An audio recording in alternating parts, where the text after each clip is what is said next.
Rane काकूंच्या सेवापूर्ती. So मी प्रत्येकाला cue cards दिले. So जसं या क्यू कार्ड्सवरनं तुम्हाला समजूनच येत असेल की नेमका हे आहे काय. सो ना आपण आपल्या आयुष्यामध्ये ना वेगळ्या वेगळ्या प्रकारच्या बर्डन खाली वावरत असतो. आणि रिटायरमेंटचा अर्थच काय तर सगळ्या बंधनातून सगळ्या बर्डन्स मधनं मुक्त होऊन येणारं पुढचं आयुष्य एन्जॉय करायचं. सो कार्यक्रमाचा जनरली सुरुवात करतानाच मला वाटतं हा जो एक मेसेज आहे तो मला राणे काकूंना द्यायचा आहे की सेवापूर्ती झाली आहे, आता कुठल्या गोष्टी धरायच्या आणि कुठल्या गोष्टी सोडायच्या. सो मी ज्यांना ज्यांना कार्ड दिलेत ना त्यांनी या आईलमध्ये उभं राहायचंय आणि मी बँकवेट मॅनेजमेंटला रिक्वेस्ट करतो की त्यांनी हा जो आईल आहे तो क्लिअर करायचा.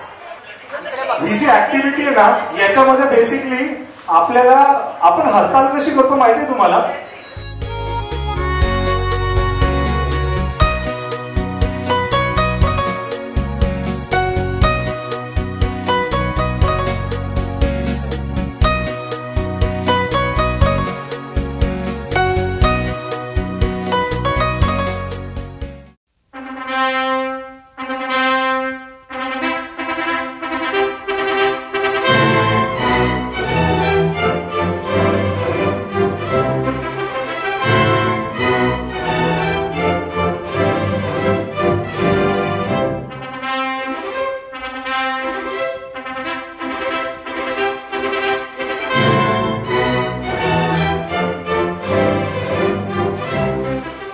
तुझ्या हातात असलेला कार्ड वरती कर. सो हा कार्ड आहे हाऊस होल्ड रिस्पॉन्सिबिलिटीजचा. हाऊस होल्ड रिस्पॉन्सिबिलिटीज म्हणजे काकूनी आजवर घरामध्ये लागणाऱ्या वस्तू म्हणा, घरातल्यांचे रिक्वायरमेंट्स म्हणा, जेवण बनवणं, मुलांना शाळेत सोडणं, मुलांचं सगळं संगोपन करणं, या सगळ्यामध्ये काकूनी आतापर्यंत 28 वर्षामध्ये ना कसं आई अशी असते की जिला कधी सुट्टी नसते असं अविरत काम काकूंनी केलं आहे. सॉरी मॅमनी केलं आहे आणि आता त्या रिटायर होत आहे. सो गौरीश दादा आणि वहिनी तुम्ही सगळ्यांसमोर असं आश्वासन दिलं पाहिजे की या जबाबदारीतनं तुम्ही त्यांना मुक्त करताय. आता त्यांना टेबलवरती बसल्या बसल्या पाणी चहा जेवण मिळायला पाहिजे. ओके. सो काकूंच्या हातात तो कार्ड द्यायचा आहे. काकू तुम्ही या बर्डन पासून मुक्त झाले. So next card please. बऱ्याच त्याच्यावरती रिस्पॉन्सिबिलिटीज झाल्या किंवा काही बंधनं सांगतो आपण की कामावर जाणाऱ्या माणसाला बाहेर फिरता येत नाही, हवं तेव्हा बाहेर जाता येत नाही, वेळेची बंधनं असतात. त्याच्यानंतर आपलं कमिटमेंट असतं की दुसरीकडे कुठे आपण परत कमिटमेंट करू शकत नाही, असे बरेच बंधन असतात. सो मी तुमच्या ऑफिस स्टाफला स्पेशली हा कार्ड दिला की तुम्हाला त्या बंधनातून सुद्धा मुक्त करायचं आहे. टाळ्यांमध्ये कंडिशनला होते मला वाटतं बाकी लोक फ्लॅश घरी टाळ्या वाजू शकत वाटतं. आता नेक्स्ट तुमची किटी पार्टी किंवा दुसरी पार्टी फ्रेंड सर्कल जो असतो. फ्रेंड सर्कल म्हटलं तर फ्रेंड सर्कल मध्ये सुद्धा बरीच बंधनं असतात. खरं तर मैत्री या नात्यामध्येच बंधनं नको म्हणतात आपण, पण किती म्हटलं तरी अनसेट एक्सपेक्टेशन्स असतात. फ्रेंड्स म्हटलं तर बर्थडेला विश करणं, त्याच्यानंतर बर्थडेला गिफ्ट घेऊन येणं, मग त्यांच्या सुखादुःखात जाणं, हे असं म्हटलं तर बंधन नाही आहे. हे तर फ्रेंडशिप मध्ये काही रिस्पॉन्सिबिलिटीज आहे. पण इथून पुढे मी सगळ्या फ्रेंड्सला रिक्वेस्ट करतो की भाग्यश्री मॅडम जर तुमच्या बर्थडेला विश करायला विसरले तर त्यांना माफी द्या. बरोबर. सो आता हे तुम्हाला बंधनकारक नाही असं मी म्हणतो आणि या फ्रेंडशिपच्या बंधनातून मी मुक्त करत नाहीये. तुम्हाला थोडीशी सूट देतो. ठीक आहे. बरोबर आहे. आता फ्रेंडशिपची सगळ्यात जास्त गरज आहे, पण यांच्या एक्सपेक्टेशन्स पासून तुम्हाला मी सूट देतो. ठीक आहे. सो नेक्स्ट बहीण भाऊ जीजू वहिनी हे सगळे बंधनं अशी असतात की लग्न झाले की ते आपोपसाकच येऊन जातात. आणि या बंधनातून मुक्तता होता येत नाही. उलट रिटायरमेंट झाल्यावर मला असं वाटतं तुमची जबाबदारी अजून वाढणार आहे. कारण की तुम्हाला तुमच्या फॅमिलीचं गायडन्स जे आहे ते आता इथे द्यायचंय. सो रिलेटिव्हजला आणि फॅमिलीला एकच विनंती आहे की आता मॅडम त्यांच्या सेवापूर्ती नंतर आता घरी परतल्या. एवढे दिवस आपण सगळे कंप्लेंट करायचो, काय तू नुसतं ऑफिस मध्येच बघते, आम्ही आल्यावर सुट्टीच घेत नाही. आता त्यांना ही मोठी सुट्टी मिळाली आहे, तर तुम्ही जास्तीत जास्त वेळ काकून सोबत घालवायचा. या आश्वासनावरती मी तुम्हाला या बंधनातून पण मुक्त करतो. आता ही झाली 4 बंधनाची बाहेरची आहे. हे आहे असं हजबंड, वाईफ आणि चिल्ड्रन. आता हे बंधन असं आहे ना, याच्यातून कोणीच मुक्त करू शकत नाही. त्याच्यामुळे हे सगळे बंधनं तुम्हाला बाजूला टाकायचे आणि आता तुमचा उरलेला पूर्ण वेळ हा तुम्हाला फक्त काकांसोबत फॉरेन टूर करण्यात घालवायचा आहे. प्लीज स्टेजवर यायचंय. पूर्ण फॅमिलीला मी रिक्वेस्ट करतो की स्टेजवर यायचंय. सो आपण सगळे भाग्यश्री मॅडम ना एक चांगली गृहिणी, एक चांगली मैत्रीण, एक चांगली बायको, एक चांगली आई, या सगळ्या भूमिकेत वेगळ्या वेगळ्या प्रमाणे बघतो. पण त्यांच्या कॉलेजमध्ये त्या कशा आहेत किंवा आपण म्हणू भाग्यश्री राणे म्हणजे नेमकं काय, हे आपण एक छोट्याशा व्हिडिओद्वारे बघणार आहोत. सो मी रिक्वेस्ट करतो प्रोजेक्ट स्टार्ट करण्याची.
कसं असतं की आपली खूप इच्छा असते काही गोष्टी करण्याची, पण कसं असतं शेवटी त्या सगळ्या गोष्टींना साथ लागते ती नशिबाची, तब्येतीची आणि बाकी गोष्टींची. अशाच मॅडम यांच्या आईवडिलांची खूप इच्छा होती या कार्यक्रमाला यायची, पण तब्येतीच्या कारणाने ते येऊ शकले नाही. पण त्यांनी एक व्हिडिओ त्यांच्या शुभ आशीर्वाद यासाठी एक व्हिडिओ बनवून पाठवलाय, जो आपण सगळे बघणार आहोत. माझी मुलगी भाग्यश्री राणे 30 तारखेला तुमच्या कॉलेजामध्ये रिटायर होत आहे. त्याला आमच्याकडून हार्दिक शुभेच्छा पाठवित आहेत. त्याकरता त्याने तुमच्या कॉलेजामध्ये चांगले नाव घेतलेले आहे. तुम्ही सर्वांना त्याला चांगले करून ठेवून घेतले आणि ती आज 30 तारखेला रिटायर होत आहे. त्याच्याकडून मी तुम्हाला 30 तारखेचं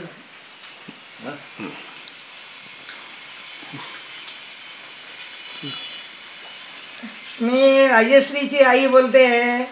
आमची मुलगी राजश्री आता ती भाग्यश्री राणे झाली. तुमच्या कॉलेजात जाऊन चांगली सुखी झाली आणि आता ती 30 तारखेला रिटायर होते. तेव्हा आमच्या त्याच्या आईवडिलाकडून तुम्हाला तिला खूप खूप शुभेच्छा आणि अशीच पुढे सुखी होऊ दे म्हणून देवाकडे प्रार्थना करते.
आपण आजच्या प्रोग्रामची सुरुवात करतो आहे.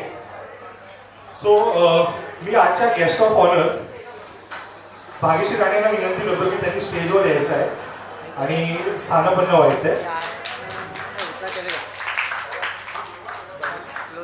त्याच्यानंतर आजचे अध्यक्ष म्हणजे आपले राणे काका, मी यांना विनंती करतो की त्यांनी स्टेजवर यायचंय.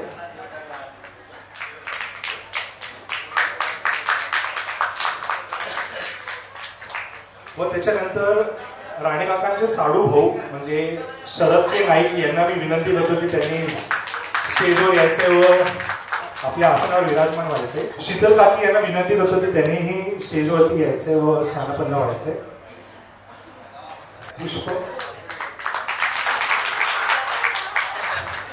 तसंच मी गौरीशदाला विनंती करतो की त्यांनी आज आपले जे अध्यक्ष आहेत राणे काका यांचं स्वागत करायचं आहे पुष्प देऊन.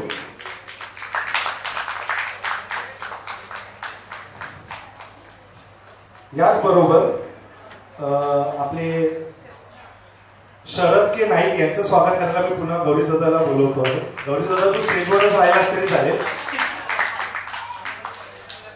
त्याच्यानंतर मी गजानन गावकर यांचं स्वागत करण्यासाठी गौरीशदाला विनंती करतो.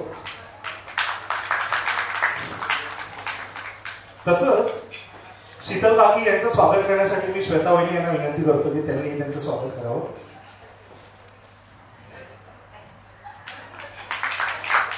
अशा प्रकारे आपण आपल्या सगळ्या मान्यवरांना बोलवलं आहे. आता मी सगळ्यांना विनंती करेन की आम्ही जास्तीत जास्त प्रयत्न केला की या कार्यक्रमाला फॉर्मल स्वरूप नाही द्यायचा. सो मी हे फोरम ओपन करतोय. ज्यांना कोणाला आपल्या मनातील काही बोलायचं असेल 2 शब्द त्यांनी या फोरमचा वापर करून ते व्यक्त करू शकतात. तर ज्यांना कोणालाही बोलायचं असेल 2 शब्द ते प्लीज स्टेजवरती येऊन ते बोलू शकतात. मी रिक्वेस्ट करेन की ज्यांनाही बोलायचं त्यांनी स्वतःहून स्टेजवरती यायचं आहे. खरं सांगायचं तर आज मला तरी असं वाटतंय की आपण रिटायरमेंटच्या नाही तर लग्नाच्या रिसेप्शनला आलोय असं वाटतंय. म्हणजे भाग्यश्रीकडे बघून तरी असं वाटत नाही की ती रिटायर्ड होते असं. तरी सुद्धा असो, आजच्या या कार्यक्रमाला या ठिकाणी उपस्थित असलेले भाग्यश्रीच्या कॉलेजमधील सगळे सहकारी, तिचे कुटुंबीय आणि आमचं अत्यंत जिव्हाळ्याचं नातं असलेलं असा एक परिवार आहे आणि तो म्हणजे स्नेहग्रुप आणि त्या स्नेहग्रुपमधील आमचे सगळे कुटुंबीय. खरं म्हणजे मी मगाशी म्हटल्याप्रमाणे की खरंच वाटत नाहीये की आज भाग्यश्रीचा रिटायरमेंटचा कार्यक्रम आहे, रिसेप्शनच वाटते. तसं म्हटलं तर भाग्यश्री आणि आमच्या कुटुंबाचा म्हणजे या स्नेहग्रुपचा परिचय हा जवळजवळ 25 वर्षापासून आहे. भाग्यश्री म्हटलं की अगदी बालिश मन तिचं. घटकेत ती रागावणार, लगेच आनंद व्यक्त करणार, म्हणजे तिच्या चिरतारुण्याचं ते कारणच आहे की ती काय एवढी तरुण दिसते. तर सदा हसतमुख, सदा आनंदी आणि तिच्या मनात जे असेल ते ती लगेच सांगणारी अशी आपली भाग्यश्री.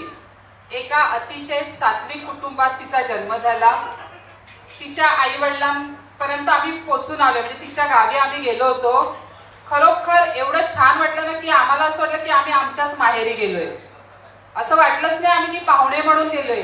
तिच्या कुटुंबातील तिचे आई वडील, तिचे बहीण भाऊजी आणि विशेषतः तिचे भाऊ आणि वहिनी, त्यांची मुलं सगळ्यांनी आम्हाला एवढं भरभरून प्रेम दिलं की आजही आम्ही तिच्या मागे लागतो की भाग्यश्री आम्ही एकटेच नाही तर आता आम्हाला आमचं कुटुंब घेऊन सुद्धा तुझ्या गावी यायचंय.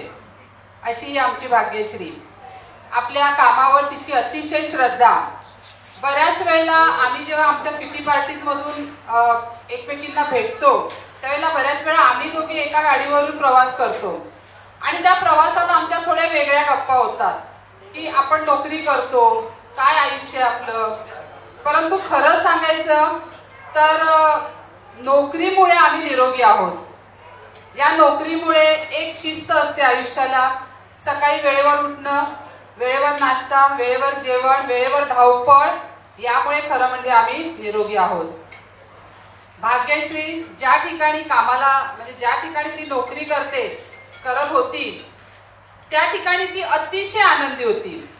तिने मला काही प्रसंग असे सांगितले की सुरेखा माझा 50वा वाढदिवस किंवा असे काही सरप्राईज मला माझ्या कामाच्या ठिकाणी मिळाले की ते मी कधीच विसरू शकत नाही. वास्तविक अतिशय चांगलं काम आहे तिचं आणि त्याचं फळ आपल्याला 2-2-2-2.5 वर्षापूर्वी बघायला मिळालं की तिच्या कुटुंबावर आलेला वाईट प्रसंग आणि त्या प्रसंगातून आज ते एवढे सावरलेले आहेत की असं आनंदी हसतमुख कुटुंब बघितल्यानंतर मनाला समाधान मिळतं की खरोखरच परमेश्वराचे खूप आशीर्वाद त्या कुटुंबावर आहेत. भाग्यश्री, तरी सुद्धा एक नियमाप्रमाणे आपण रिटायर्ड होत आहात, तर यापुढे तुझी बकेट लिस्ट तयार असेलच. त्या बकेट लिस्ट मधल्या सगळ्या तुझ्या इच्छा अगदी व्यवस्थित मनोभावे पूर्ण होऊ देत यासाठी तुला आपल्या सगळ्या ग्रुपतर्फे खूप खूप शुभेच्छा. धन्यवाद. काकूंनी जवळजवळ सगळ्याच पॉइंट्स कव्हर केलेले आहेत. मी प्रोफेसर अश्विनी काटकर, वर्तक कॉलेजमध्ये 18 वर्ष झाले काम करते. म्हणजेच 18 वर्ष मॅमसोबत मी आहे तिथे. भाग्यश्री मॅम म्हणजे ॲक्च्युली कॉलेजचं टायमिंग 9 ते 5:30. 9 वाजता कॉलेजमध्ये एंटर झाल्यावर सगळ्यात पहिले डिपार्टमेंटला दिसणार त्या मॅम. आणि एवढं सुंदर रोजचे त्यांचे ड्रेसिंग सेन्स बघायचा, त्यांचा मेकअप आणि साड्या, साडी इडी असेल तर साड्या वगैरे एवढं सुंदर त्यांचा अपिअरन्स असतो ना की पाहिल्यावर प्रसन्न वाटतं. तर लिटरली म्हणजे जे काही व्यवस्थित राहणं वगैरे शिकलो असेल आम्ही ते मॅमकडून खूप छान, खूप प्रसन्न वाटतं त्यांच्याकडे पाहिल्यावर. आणि जसं एव्ही आपण पाहिलं आशिष सरांनी बनवलेला, त्यामध्ये सगळं लिहिलंय की स्मितहास्य, अन्नपूर्णा वगैरे रिअली सगळ्या गोष्टी मॅमला खूप जास्त सूट होतात. आणि त्याहूनही पलीकडे जाऊन पर्सनल जो एक टच असतो. मी काही बोलणारच नाही. पहिलं म्हणजे मला सॉरी सांगावं लागणार आहे. मी माझ्याची सुरुवातच सॉरीने करतो. जो मेन प्रोग्राम होता आमचा फ्रायडेचा, मी मिस केला. माझं दुर्भाग्य की मला तो अटेम्प्ट करता नाही आला. ती बोललेली आहे, मला मी बोलणार नाही माझ्याशी, आणि ती जोपर्यंत बोलणार नाही तोपर्यंत मी तिथे खाणार नाही. काय बोलणार ते खाणार पण थोडक्यात सांगायचं तर आमचा हा खुळखुळा. कधीही चेहऱ्यावरती कुठलाही प्रसंग असो, तिचा चेहरा फक्त हसरा चेहरा. मी तिला खुळखुळा म्हणतो. म्हणजे आमच्या मराठी भाषेतील खुळखुळा, तिला बऱ्याच वेळा खुळखुळाचा अर्थ कळत नसता. तर खुळखुळा म्हणजे मग लहान मुलांना हसवण्याकरता घेतलेलं एक थोडंसं आपल्या जुन्या पद्धतीचं असलेलं एखादं पत्र्याचं असलेलं, त्याचे 2-4 दाणे असलेलं, खिडखिड वाजणार, ज्याला सगळ्यात पहिली म्युझिकचं म्हणजे पंचमदानी त्याला चांगल्या पद्धतीने उचललेला एक तो छोटासा वाद्य म्हणजे खुळखुळा. आणि प्रत्यक्षपणे पाहिला तर तसा तो खुळखुळाच आहे. गेल्या वर्षी 1.5 वर्षापूर्वी जो प्रसंग झाला, त्या प्रसंगामध्ये देखील तिला धीर त्या स्फूर्तीमधूनच आला असता. कारण तो एवढा प्रसंग जर आपल्या कोणावर घडला असता तर आपण ढासळून गेलो असतो. पण त्या प्रसंगामध्ये देखील खंबीरपणे ती उभी राहिली आणि तिने त्या पद्धतीने फेस करून ती पुढे आली. त्यामुळे त्या फॅमिली, आजही तिची सगळी फॅमिली त्यामुळे तिच्याबरोबर खोकळ्यात आहे. हा म्हणजे तो ॲक्सिडेंट झाल्यानंतर मी घाबरलो होतो गाडीची तो चित्र बघून. म्हणजे एक वेळेला मला कंप फुटला आणि त्याला असं थोडंसं काहीतरी जस्ट माझं कधी बोलणं होतं. आता मला तो प्रसंग बोलता येत नाही, सांगता येत नाही, पण मी ते सगळं स्किप करून सांगतोय की तू पुढे अशीच आयुष्यात हसत राहा, आनंदित राहा. आम्ही तुझ्या सदैव सोबतीला असणार, डॉक्टरांच्या सोबतीला असणार. म्हणजे आम्ही तर तसं बघितलं तर नेहमी येणं जाणं असतं घरचं. आणि कॉलेजला तर प्रश्नच नाही. म्हणजे सकाळचा चहा आणि संध्याकाळचा चहा एकत्र पिणारे आम्ही सगळे गँग, तेवढेच भांडणारे पण. वेळ पडला तर एकमेकाला दोषही देतो, पण ते दोष आनंदाने देतो. का तर ते चुकलं असते. आणि चूक आपली सांगणं कोणीतरी फार महत्त्वाचं असतं. हे चुकलेलं आहे, चूक आपण सुधारली पाहिजे. हे जर आपण नाही सुधारली तर आपण कुठेतरी बॅकफुटला जातो की आपण आपली किंमत हरवून बसतो. त्यामुळे आयुष्यामध्ये आपल्याला कोणीतरी चूक सांगणारा व्यक्ती लागतो, त्यातला आमचा आहे. थोडक्यात तिला शुभेच्छा देतो. पुढचं आयुष्य सुनार आनंदाने. आणि तिचं गौरीश जी सुनबाई, तिला एक एक लवकर खेळणं देत, त्यात रिटायरमेंट झालेली आहे. म्हणजे आनंदाने राहील ती. थँक्यू. ताई म्हणजे एक आईसारखी असते.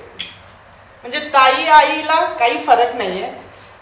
माझी ताई म्हणजे एक मला सपोर्टिव्ह आई कशी आहे तशीच ताई आहे.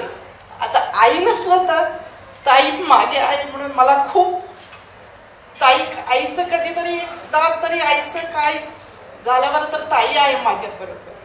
म्हणून ताईचा एक स्वभाव काय आहे की हे कर तू, हे कर, ते कर. म्हणजे मला एवढं सपोर्ट केलं त्यांनी की मी जॉब करत नाही तरी माझे मिस्टरचे ट्रान्सफरेबल जॉब असल्यामुळे मी केलं नाही. त्याच्यामुळे ती ना तू काहीतरी करायचं, तू घरी बसून काय करणार, हे कर, ते कर.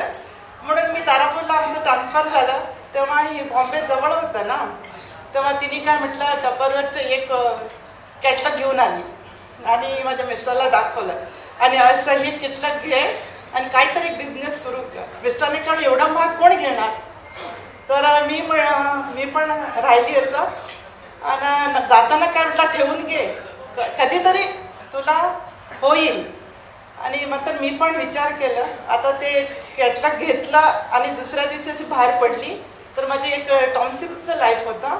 ते मैत्रिणी भेटली आणि कॅटलॉग दाखवलं की त्यांनी ऑर्डर दिली आणि मी अजूनही माझ्या घरात पूर्ण टप्परवर आहे. ते सगळे माझ्या ताईमुळे. म्हणजे ताईचं असं सपोर्टिंग ॲक्ट असं आहे की म्हटलं तर ताईचं कोणाबरोबर, माझ्याबरोबर असं नाही, भाऊ असू दे, वहिनी असू दे, कोणाला बरोबर करायला पाहिजे. काय कशी करते, अशी कशाला कर, तू पुढे जा. म्हणजे एवढं सपोर्टिव्ह. म्हणजे तुम्ही कधी पण मला असं वाटते की ना ताईमुळे मी इथेपर्यंत पोहोचली आहे. आणि आमचं फॅमिलीला ताईचंच सगळं सपोर्ट आहे. म्हणजे कसं फॅमिलीला म्हणजे ती ना तुम्ही सगळे इकडे आलात ना, कशाला आले की पार्टीला नाही, त्याचे गेट टुगेदर नाही, ताई रिटायरमेंट नाही, प्रेमापोटी आले तुम्ही सगळे ताईचं, होय ना. ताईने काय गमवले हे केलंय की सगळ्यांना एकत्र केलं आणि ताईने सगळं मिळवले. पैसे कधी मिळाले नाही त्यांनी सगळं फ्रेंडशिप आणि लोकांना एकत्र केलं त्यांनी. आणि त्यांनी पैसे कमवले असलं तर ना करोडपती झाली असती ती, बंगले 4-4 बंगले झाले असते. पण त्यांनी ना कधी पैशाकडे बघितलंच नाही. नुसतं मैत्रीण, फ्रेंड, फॅमिली हेच त्याचा पूर्ण लाईफच त्याच्यात गेलं.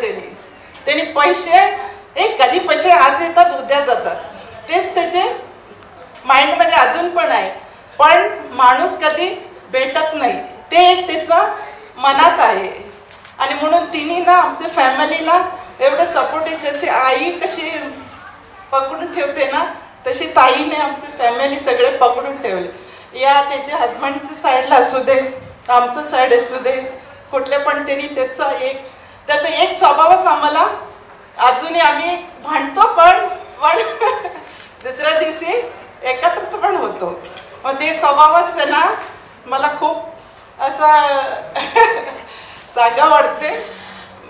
आणि काही म्हणजे काय मराठी एवढं काय समजत नाही तरी मी तुम्हा सगळ्यांना थँक्यू म्हणते की सगळे ताईचं सपोर्टीला हजर आहोत. थँक्यू. डॉक्टर आशिष वनमाळी. आणि जसं त्यांनी सांगितलं मी पूर्वाश्रमीचा मॅडमचा विद्यार्थी आणि आता त्यांचा सहकारी. मी कॉलेजमध्ये जेव्हा स्पीच दिलं तेव्हा पण मी म्हणत होतं की आम्ही दोघांनी मी माझी विद्यार्थी म्हणून आणि त्यांनी त्यांचे लॅब असिस्टंट म्हणून सुरुवात एकाच वेळी म्हणजे 1997ला राजधानी हॉलमधून केली होती आणि तेव्हापासून आमचे संबंध आहेत. माझा मुलगा 2.5-3 वर्षाचा झाला, मग शाळेत टाकायचं तेव्हा ती क्लासेस रेखा मिसकडे क्लास घ्यायची. तर त्याची पहिली गुरु ती आहे, तिच्या मांडीवर बसून त्याने सुरुवात केली होती. आणि मग क्वार्टरमध्ये सगळ्याच मैत्रिणी झाल्या. आणि डॉक्टरांना आता यांनी सांगितलं थोडं बोलू द्या, पण डॉक्टरांचा तो स्वभावच आहे मितभाषी. आणि ह्या लोकांमुळं मग आमचे थोडे प्रॉब्लेम होतात. लोकांना असं वाटते आम्ही जास्त बोलतो बायका, पण आता स्वभावाला औषध नाहीये. आणि काही गोष्टी क्लिअर करण्यासाठी मग आम्हाला बोलावंच लागतं. आणि आता जास्त काही बोलत नाही. तिच्या आग्रहासाठी आणि तिच्यावरच्या प्रेमासाठी मी एवढी उशिरा का होईना इथं पोचली. रस्त्याने ट्रॅफिक खूप आहे. आणि एक छोटंसं ग्रीटिंग आणले तिच्यासाठी, ते मी वाचून दाखवते. माझ्या भावना त्यात आहेत. हार्दिक शुभचिंतन, सेवानिवृत्ती जणू काही आयुष्याच्या पुस्तकातील पुढचं पान. आता पहिली इनिंग संपली, आता दुसरी सुरू झाली आहे. उगवणारा एक नवा दिवस, नव्या आशेचे नवे किरण, नव्या पालवीने बहरलेले मनाप्रमाणे जगता येणारे एक नवे जीवन. आता तू निवृत्त झालीस, पण आजही तुझ्यातील तो उत्साह, ते सळसळते चैतन्य कायम आहे. ते असेच आयुष्यभर टिकून राहो, एवढीच एक मात्र सदिच्छा. हार्दिक शुभचिंतन. पुढचं आयुष्य खूप सुखी समाधानी जाओ, ह्या आमच्या माने आणि बलखंडे परिवाराकडून आणि कल्याणकरांकडून तुला खूप खूप शुभेच्छा. थँक्यू. Good evening. माझी मराठी जरा एवढी चांगली नाही आहे. शब्दाकडे लक्ष देऊ नका, भावनाकडे लक्ष द्या. माझी बहीण ही मोठी आहे. आता आशा ताईने पण सांगितलं की आईसारखीच आहे ती. आपल्या मुलाजवळ एवढं लक्ष नाही, म्हणजे एवढं हे नाही केलं, ती मला तेवढं सांभाळली त्यांनी. त्यामुळे त्याला धन्यवाद बोलतो. आणि एवढं लोक म्हणजे सगळे जमलेत हे त्याचा म्हणजे आपल्याकडे कोणी नातेवाईक नाही आहे, तरी पण एवढे ते तुम्हाला एकत्र करायचं म्हणजे ते आम्हाला वाटतं की ते पुष्कळ हे केले त्यांनी. आणि दुसरं काय सांगू इच्छित नाही. थँक्यू सगळ्यांना. सर्व मित्रांनो, आज जो कार्यक्रम तुम्ही आपण सगळे या कार्यक्रमाला आलात त्याबद्दल आपण सगळ्यांचा मी आभारी आहे. विशेष म्हणजे की श्री त्या खरोखर म्हणजे ॲक्टिव्ह आहेत कामामध्ये, तिच्या वागण्यामध्ये, सगळ्या गोष्टीमध्ये. त्यामुळे मला कधीच जीवनामध्ये कधीच त्रास झाला नाही. कारण विशेष म्हणजे कसं कुठल्याही प्रसंगामध्ये त्याने नीटपणे त्यांना ते सांभाळण्याची जी वृत्ती आहे ती त्याच्यात चांगली आहे. म्हणजे ते घाबरत नाहीत. हा त्यांचा मुख्य हे आहे त्यातला विचाराचा. आणि दुसरी गोष्ट म्हणजे मी जेव्हा इथून माझी ट्रान्सफर झाली त्यावेळेला माझी फॅमिली मी इथंच ठेवलेली, वसईला ठेवलेली. मी रत्नागिरीला जाऊन पण काम केलेलं आहे, लांजाला पण जाऊन काम केलं, इतर ठिकाणी काम केलं. त्यावेळेला मुलांची जबाबदारी तिच्यावरच होती, पण ते व्यवस्थितपणे तिने सांभाळली आणि घराची पण जबाबदारी सांभाळली आणि चांगल्या प्रकारे मला नोकरी करता आली. आणि जेवढी सेवा झाली त्या सेवेमध्ये तिने प्रत्येक ठिकाणी मला सहकार्य केलेलं आहे. त्यामुळे मी माझी एवढं करू शकलो. आणि रिटायरमेंट मला 9 वर्षे झाली तरी मी अजून काम करतो. त्यामध्ये कसं असतं की कोणात तरी प्रोत्साहन पण लागतं. ते प्रोत्साहन मला भाग्यश्रीकडून वेळेवर मिळाल्यामुळे मी करू शकलो. त्यामुळे एक आपली जमेची पदवी आहे आणि आपण सगळ्या या कार्यक्रमाला आलेत त्याबद्दल मी आपण सगळ्यांचा मी आभारी आहे. Good evening on and all. जसं माझ्या मिसेसनं सांगितलं मला पण जास्त मराठी येत नाही. मी हिंदी आइदर और English, I will try my level best. आपने देखा होगा कि दिल विल प्यार प्यार मैडम ने अभी भाग्यश्री ने गाया था. उसी तरह हमारा मुलाकात 50 साल पहले, ये गाना पुराना था लेकिन 40 साल पहले हम इनको जानते थे. ये हमारे कॉलेज की जूनियर थी उस टाइम. हम एक ही कॉलेज में पढ़े थे दांडेली में, लेकिन उस टाइम उनको इतना जानता नहीं था मैं, क्योंकि कॉलेज में सभी लोग चलते हैं ना. तो जब मैं डिग्री कॉलेज गया ये लोग डिप्लोमा में आए, तो डिप्लोमा कॉलेज लोअर था हमारा, अपर कॉलेज में था, तो मिलना जुलना रहता. और मेरे मामा के और इनके पिताजी एक ही साथ एक ही स्कूल में रहते थे, दोनों टीचर थे. तो मैं कभी कभी जाया करता था. उस टाइम से थोड़ा इनका पहचान था. उसका बड़ा भाई भी मेरा 1 साल जूनियर था. तब से हमारे थे. बाद में वो रिलेशंस में हमको कन्वर्ट हो गया. उसकी बहन हमारे से शादी हो गई. 1994 में शादी होने के बाद हमारा रिलेशनशिप बढ़ गया. तो हमने धीरे धीरे इनका रिलेशन भी आ गया. लेकिन भाग्यश्री को मैं राजेश्री के नाम से ही जानता हूँ. तो पहले इनका नाम ही राजेश्री है, तो मैं कभी भी उनको राजेश्री नाम से ही बुला करता था. और मैं उनके साथ फ्रेंडली भी ज़्यादा, उसको मस्करी करने का वो सब मेरा रहता ही है उनको ज़्यादा से ज़्यादा, क्योंकि एक लोटी मेरी साली है. तो इसलिए ज़्यादा. और ऐसा छोटा भाई उसका गजानन है. हुए हम लोग क्रिकेट से ज़्यादा, दोनों से हमारा उससे ज़्यादा रिलेशन है. हम दोनों बहुत सारे क्रिकेट मैच खेलते हैं. तो 2 भाई बहन, हम एक कुटुंब जैसा है हमारा. कभी भी हमने कभी अलग से नहीं सोचा है. जैसे आप इतना लोग जमे हैं, ये कुटुंब मुझे भी लगता है ये परिवार जैसा ही है। तो उन्होंने उनको सबके साथ मिलकर रहना, सबके साथ, जैसा कि मोदी जी आपको तो सबके साथ सबका विकास, इनका ऐसा ही है, सबके साथ रहना है, सबके साथ मिलजुल के रहना है, ये इनका एक बड़ा अच्छा मुझे हमेशा लगता है। और कभी भी हंसमुख रहती है, आप कुछ भी टेंशन दे दो वो हंसमुख रहेगी। और उनका खाना मुझे बहुत पसंद आता है, फटाफट बनाएगी, कुछ भी बोलो 1-2 मिनट में रेडीमेड, 5 मिनट में कुछ करके दे देगी वो, और पूछेगी अच्छा लगा, ऊपर से क्वेश्चन रहता है उनको, हर कुछ जो भी आइटम बनेगा उसको अच्छा या नहीं है, क्या कमी है वो सब बोलो। तो मैं उनको आज, मुझे तो ऐसा कभी हमारे एंकर ने बोला कि रिटायरमेंट ये रिसेप्शन लगता है, रिसेप्शन ही लगता है मुझे। जो रिटायरमेंट है part end parts of life है, जैसा कि मैं भी लास्ट ईयर रिटायर्ड हो गया हूँ। तो ये कभी ना कभी आने वाला दिन है, हर के इंसान के ये दिन में आ ही जाता है। जब ज्वाइन करते हैं तो रिटायरमेंट फिक्स ही है हमारे। तो इमोशनल उसमें थोड़ा रहता ही है, क्योंकि हम अपने साथियों के साथ रहते हैं तो बिछड़ने का वो एक थोड़ा गम रहता है। तो मैंने देखा बिफोर लास्ट 2 दिन पहले हम लोग उनके कॉलेज में गए थे, बहुत लोग इमोशनल हुए थे।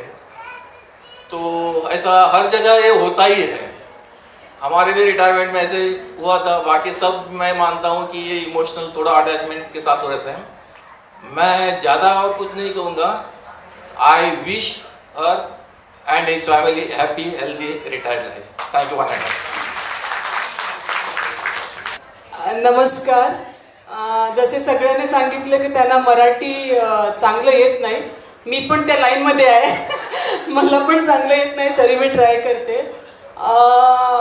मला भाग्यश्री राणे म्हणजे माझी बेबी ताई. या घरात नणंद हा शब्द डिक्शनरीमध्ये नाही आहे. ती असो आशाताई असो, दोघे बहिणीसारखेच आहे. आणि बेबीताईने तर मला खूप खूप प्रेम दिलं आहे. आम्ही भांडतो पण भरपूर, दरवर्षी गावी येते आणि आम्ही भांडतो, पण तेवढंच प्रेम पण आहे तिचं माझ्यावर. माझं घर असू दे ना तिचं घर असू दे, मला कधी हे नाही असतं की तिला काम करू दे ना ती करणार, असं काही नाही. मला म्हणा तू बस, मी चहा देते, मी खाऊ देते, म्हणजे एवढं मायेची काय म्हणतात सावळी आहे ती. आणि त्याच्या भाऊला तर ती खूपच प्रेम करते. त्यांच्या आई पण एवढे करत नसाल तेवढे ती करते. सो मला ती एकदम परफेक्ट बहीण आहे. थँक्यू.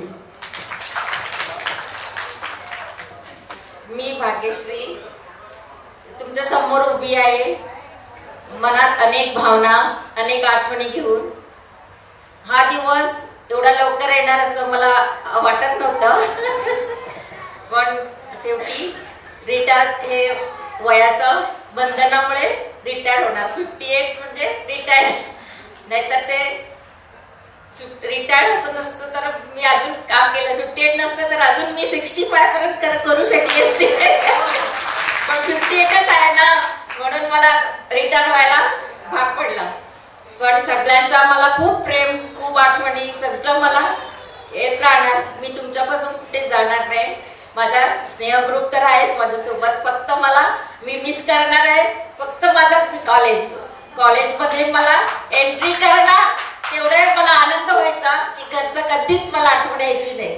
मी घरी 5:30ला निघाली की मला घरचं आठवण यायची. हा मी आता घरी चालली का, मी घरचं आता काय करायचं वगैरे. पण सकाळी 9 ते 5:30 पर्यंत मला घरचं कधीच, कोण मिस्टरांना सुद्धा एक फोन नाही करायची मी की तुम्ही पोहोचलात का, कुठे आहेत वगैरे, कधीच फोन नाही करायची. फक्त 5:30ला घरी पोहोचली की मी मिस्टरांना करायची की तुम्ही जेवलात का वगैरे. म्हणून मला कॉलेजमध्ये इतकं प्रेम होतं, खरंच मी ते कधीच विसरू शकणार नाही. आणि कॉलेजच्या लोकांनी मला इतकं प्रेम भरभरून दिलं आणि माझा सगळा प्रवास संस्मरणीय केलाय की 25वा लग्नाचा वाढदिवस तरी सरप्राईज दिलं, 50वा वाढदिवस पण सरप्राईज दिलं. आणि मला डिपार्टमेंट मधले HOD रुपेरी madam, Ashish sir, Katkar madam आता बोलले ते, आणि सुनेना मॅडम आणि हरिता, हे सगळ्यांनी मला इतकं प्रेम दिलं की मी बहिणीसारखे सगळे मला हे करायचे. मी मोठी सगळ्यात, त्या माझ्या डिपार्टमेंट मध्ये मीच मोठी होती आणि सगळे लहान होते, तर मला सगळे लहान सारखेच हे करायचे, म्हणजे मोठी नाही, मी त्यांच्या बरोबरचीच अशी. पण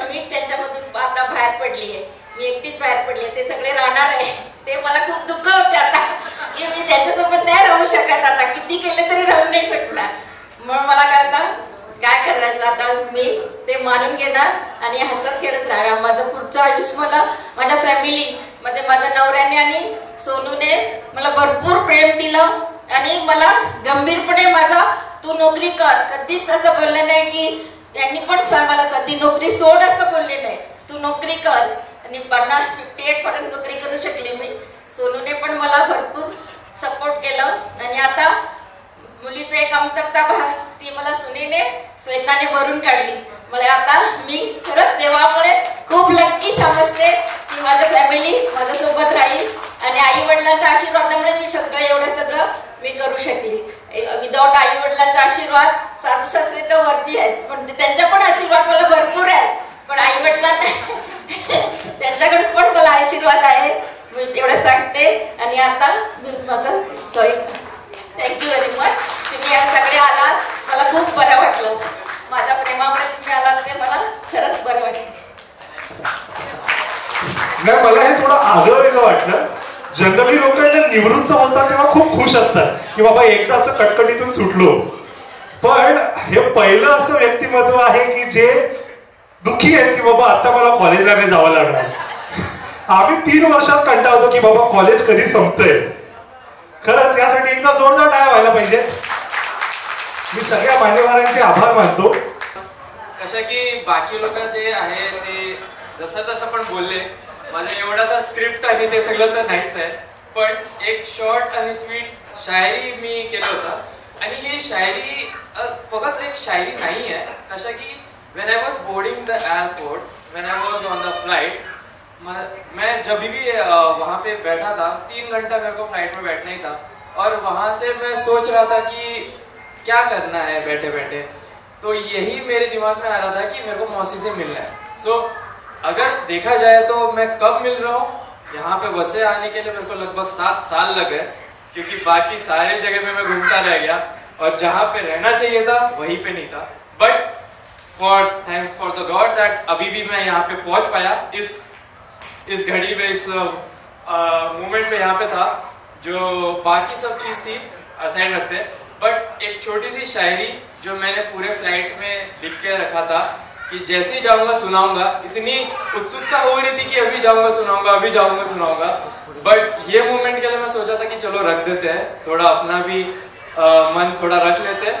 सो ये छोटी सी शायरी आपको अच्छी लगे तो वाह कर देना नहीं लगे तो भी वाह कर देना ताकि मेरा थोड़ा प्रोत्साहन बढ़ता रहे. सो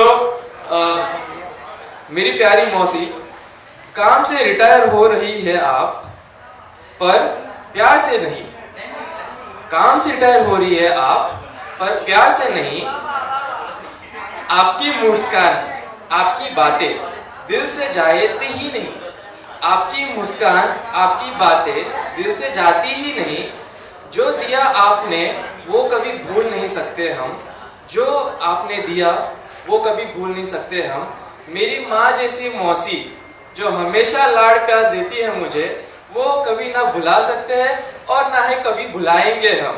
सो इसके क्षण में हम ये कहना चाहते हैं कि जो भी प्यार मेरे माँ जैसी मौसी ने दिया हर बार या तो कोई एनिवर्सरी रहे या तो कोई बर्थडे रहे स्टेटस में मैं यही डालता था कि मेरी माँ जैसी मौसी और वहां से ये रिप्लाई आता था मेरा बेटा सोना.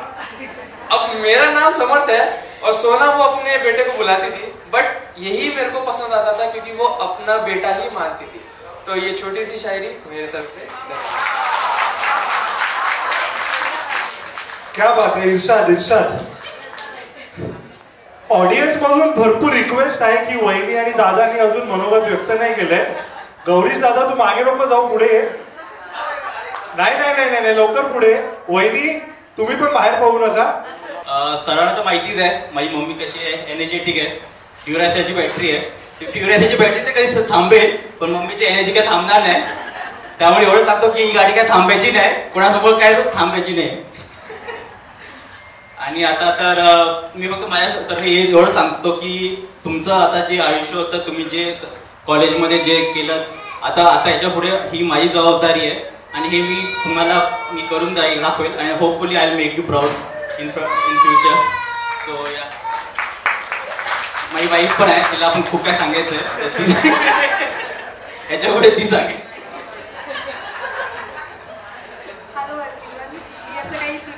वगैरे केलं नाही आहे.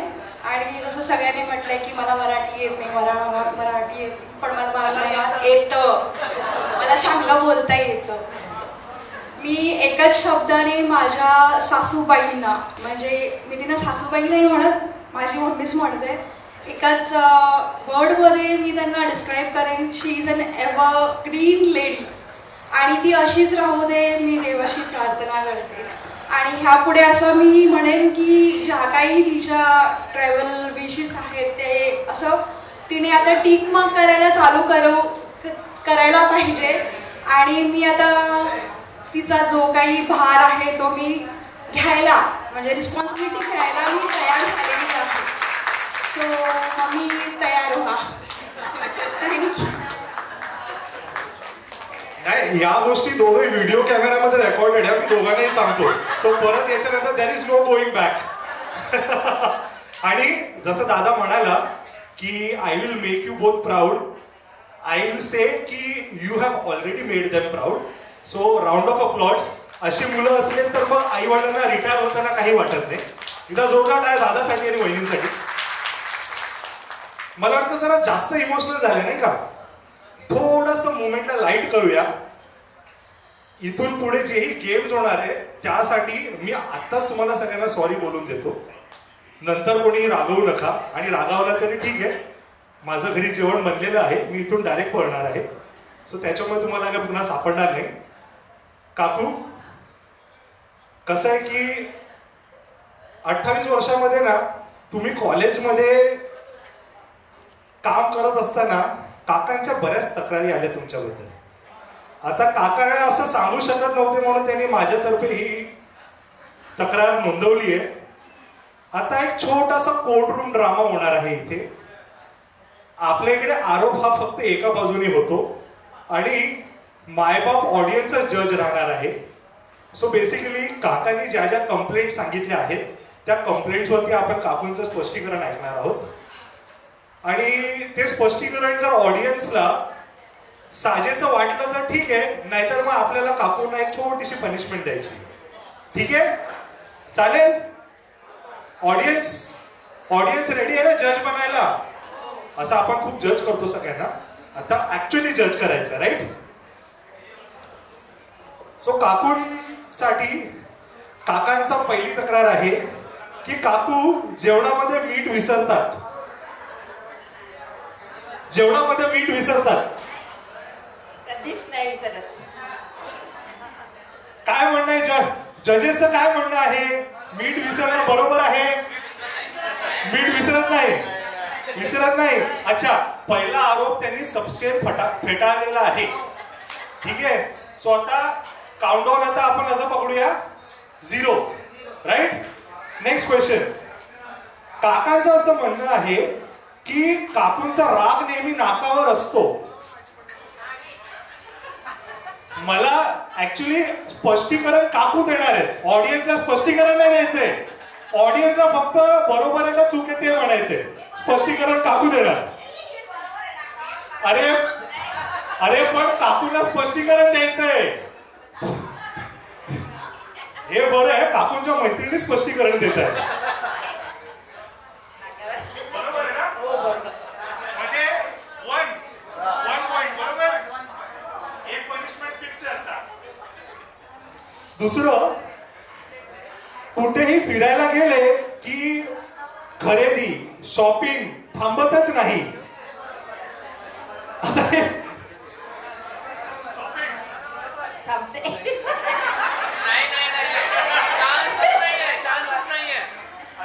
मला वाटतं आता 2-0 झालं ना. तिसरी तक्रार अशी आहे जी मला वाटतं 90% सगळ्या पतिदेवांची तक्रार आहे की वॉर्डरोब मध्ये काकांच्या कपड्यांसाठी जागाच ठेवत नाही. हे खरं आहे का? हे मला वाटतं काकांची खरी तक्रार आहे.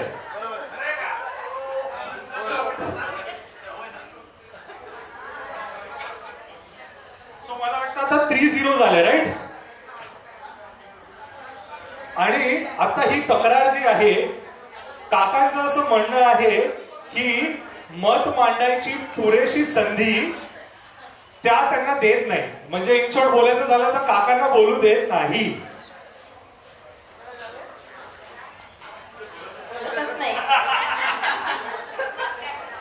जजेस, काकूंचं असं म्हणणं आहे की ते बोलतच नाही.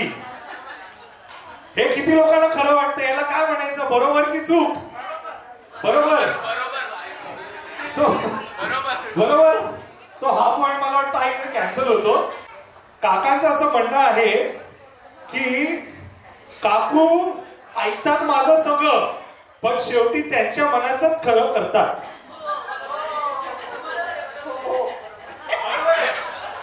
हा आरोप सुद्धा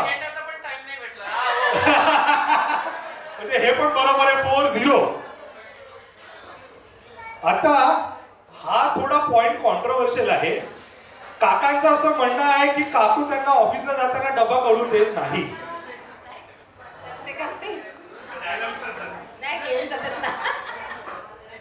असं मला माझ्या गोपनीय सूत्रांकडून कळालंय की ते टप्परवेअरचा डब्बा हरवतात म्हणून ते देत नाही.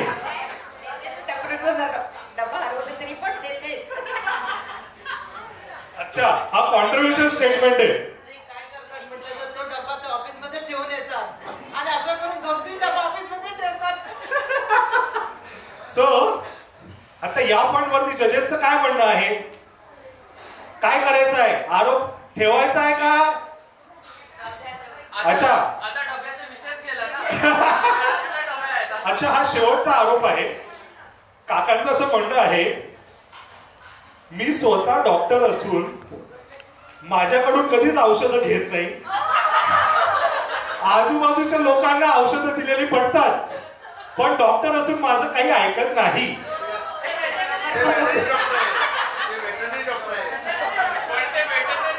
पण वेटरनरी डॉक्टर जरी असलं तरी 19-20 का फरक आहे ना, है की नाही? अच्छा, मला असं वाटतंय 4-0 ने मला वाटतं काका जिंकलेले आहेत. काकू आता तुम्हाला पनिशमेंट द्यायची आहे. पनिशमेंट द्यायची की नाही जजेस? मग द्यावीच लागेल. सो पनिशमेंट साठी आम्ही एक गाणं लावणार आहे आणि काकूला त्या गाण्यावरती डान्स करायचा आहे. सिंपल आहे की नाही?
म्हणावं असं वाटतं ना सगळ्यांना.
आहे.